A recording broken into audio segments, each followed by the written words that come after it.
अस्सलाम वालेकुम जी। ये हमारे पास लेक्चर नंबर 2 है, चैप्टर नंबर 1 का रियल एनालिसिस का। ठीक है, तो इसमें हमने क्या पढ़ना है, वेन डायग्राम हम कर चुके थे। तो उसके बाद है set of natural number, set of prime number, fundamental theorem of arithmetic फंटाइंस and a little bit about number theory. तो इसमें हम नेचुरल नंबर, प्राइम और ये सब कुछ इसी चैप्टर में हम पढ़ेंगे। ठीक है, तो सेट ऑफ नेचुरल नंबर क्या है वो माशाल्लाह सबको पता होता है। तो अब हम नंबर थ्योरी की तरफ जाते हैं कि नंबर थ्योरी क्या होती है। Number theory is a branch of mathematics that study the property of and relationship between particular type of number. यानी कि जो नंबर जो है उनकी पर्टिकुलर टाइप्स होती हैं, उनकी प्रॉपर्टीज़ को और उनकी आपस में रिलेशनशिप को जो स्टडी होती है मैथमेटिक्स में, उसको क्या कहते हैं, नंबर थ्योरी। यानी कि इसमें नंबर थ्योरी में हम क्या करते हैं, जो डिफरेंट टाइप्स ऑफ नंबर्स होते हैं उनकी प्रॉपर्टीज़ को और आपस में उनकी रिलेशनशिप को हम स्टडी करते हैं। ठीक है, तो इसमें किसी भी टाइप के नंबर्स आ सकते हैं, natural number, prime number, odd number, even number. ठीक है, तो तमाम जो नंबर्स होते हैं, ठीक है, उनकी स्टडी को हम क्या कहते हैं, नंबर थ्योरी कहते हैं। The set of natural number इसमें है और the set of prime numbers हैं मेन जो हम इसमें पढ़ेंगे। ठीक है, तो प्राइम्स क्या होते हैं, primes are the building block of positive integer. जो पॉजिटिव इंटीजर होते हैं उनके जो बिल्डिंग ब्लॉक्स होते हैं उनको क्या कहते हैं, प्राइम्स। ठीक है, पॉजिटिव इंटीजर सबको पता है क्या होते हैं, +1 +2 +3 एंड सो ऑन, ये पॉजिटिव इंटीजर होते हैं। ठीक है, तो इसके बाद है फंडामेंटल थ्योरम ऑफ अर्थमेटिक। ये इतना इम्पोर्टेंट नहीं है लेकिन फिर भी हम देख लेते हैं। इसमें जो इम्पोर्टेंट चीज़ है वो ये है कि Pierre de Fermat showed that p divides 2 की power p - 2 whenever p is a prime.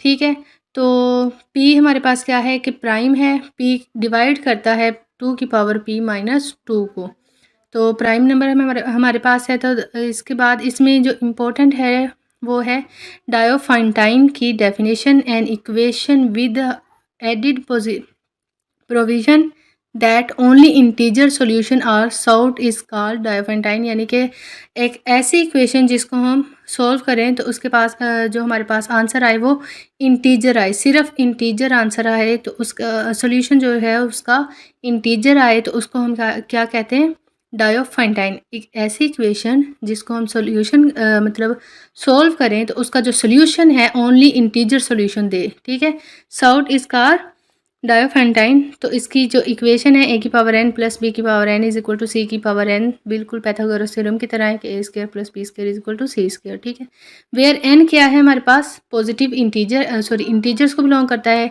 यानी कि पॉजिटिव भी हो सकते हैं, नेगेटिव भी हो सकते हैं। तो n हमारे पास इंटीजर्स के सेट को बिलोंग करता है। Set of non negative integer, set of non positive integer, obviously positive integer, negative integer और सेट ऑफ इंटीजर। फिर हमारे पास इसकी कुछ प्रॉपर्टीज़ आ जाती हैं नेचुरल नंबर्स की। तो पहली प्रॉपर्टी हमारे पास कम्यूटेटिव लॉ। ठीक है, 2 + 4 is equal to 4, a + b is equal to b + a। तो ये m + 3 is equal to p + 3, ये हमारे पास है कैंसिलेशन लॉ।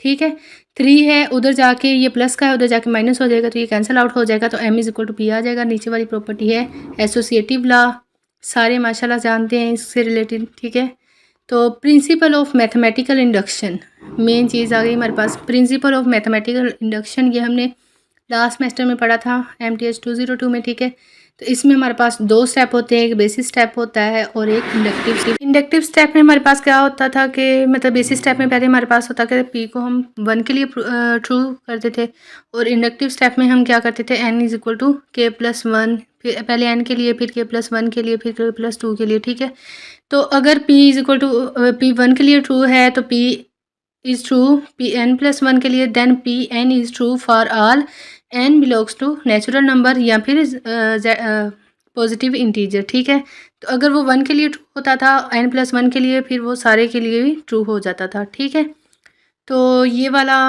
इतना इम्पोर्टेंट नहीं है। नीचे हमारे पास थ्योरम है, थ्योरम इम्पोर्टेंट है। ठीक है, तो सबसे पहले हमारे पास है कम्यूटेटिव प्रॉपर्टी है। तो suppose that m n + p belongs to positive integer, then m + n is equal to n + m, ये हमारे पास कम्यूटेटिव प्रॉपर्टी है।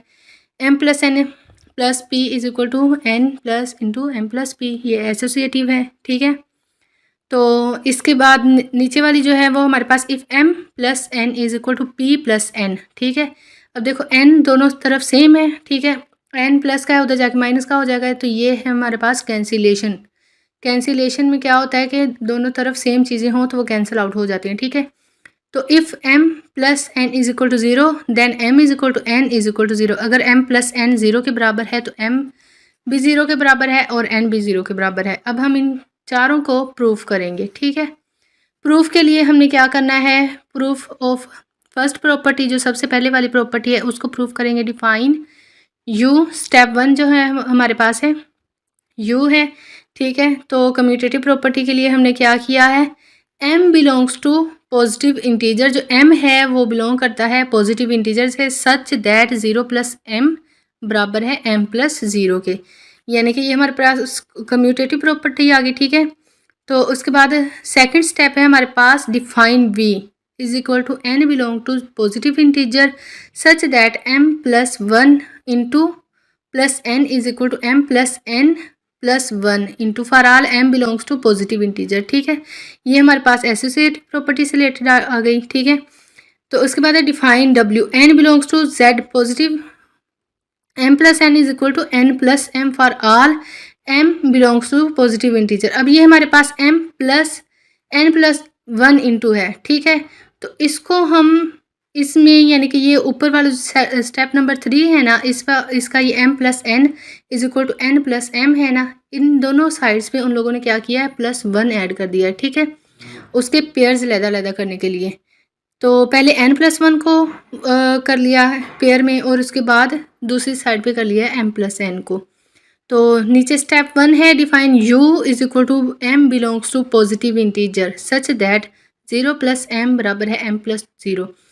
तो इसमें हमने नोटिस क्या करना है कि 0 बिलोंग करता है u को, ठीक है। जो 0 है वो हमारे पास u को जो सेट है उसको बिलोंग करता है। सपोज अब फ़र्ज़ करें कि जो m है वो भी बिलोंग करता है u के। m पहले हमारे पास किसको बिलोंग कर रहा था, पॉजिटिव इंटीजर को। अब हमने क्या कर दिया, सपोज कर दिया कि m बिलोंग करता है u को and consider 0 plus m plus 1 is equal to m plus 1 and we have 0 plus m plus 1 is equal to m plus 1, यानी कि 0 के साथ अब हमने m को इंटू कर लिया, यानी कि उसका पेयर बना लिया है, ठीक है।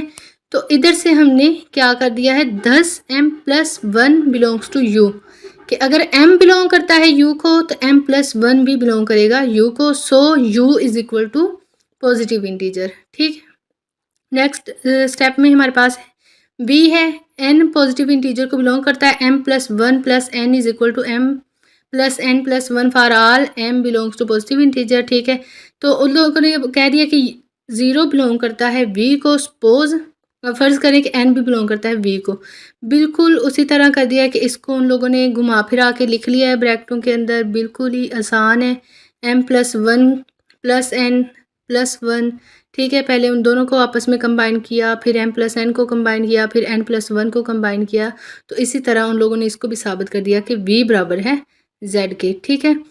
तो इसके बाद हमारे पास थर्ड स्टेप है कि w is equal to set of n belongs to positive integer m plus n is equal to है n plus m for all m belongs to positive integer, ठीक है। Using the first step we have 0 belongs to w। पहले step में हमने क्या किया था, 0 belongs to w। अब सपोज n बिलोंग्स टू है w, देन क्या होगा हमारे पास m plus n plus 1 is equal to, हमारे पास बिल्कुल वही चीज़ आ गई कि उन लोगों ने पहले m प्लस n को कंबाइन कर लिया, फिर n प्लस m को कंबाइन कर लिया, दोनों को घुमा फिरा के लिख दिया और उसके बाद उन लोगों ने हैंस प्रूव कर दिया कि जो w है वो बराबर है हमारे पास पॉजिटिव इंटीजर के सेट के, ठीक है। तो इन तीनों जो लॉज हैं इनको, मतलब इन तीनों स्टेप्स को, ये जो सारे n प्लस m प्लस 1 है ना, इनको आपस में उन लोगों ने कंबाइन करके लिखा हुआ है, ठीक है। सेकंड स्टेप में देखें m plus 1 plus n plus 1 लिखा हुआ है ना, ठीक है। तो उन लोगों ने पहले क्या किया, m को n के साथ कंबाइन कर लिया है, फिर n को 1 के साथ कंबाइन कर लिया है। तो आपस में इनको घुमा फिरा के उन लोगों ने प्रूव कर दिया है कि v बराबर है पॉजिटिव इंटीजर के। उसी तरह उन लोगों ने नीचे आके फिर से साबित कर दिया है कि जो w है वो भी बराबर है पॉजिटिव इंटीजर के। आई होप सो कि आप लोगों को समझ आ गई होगी।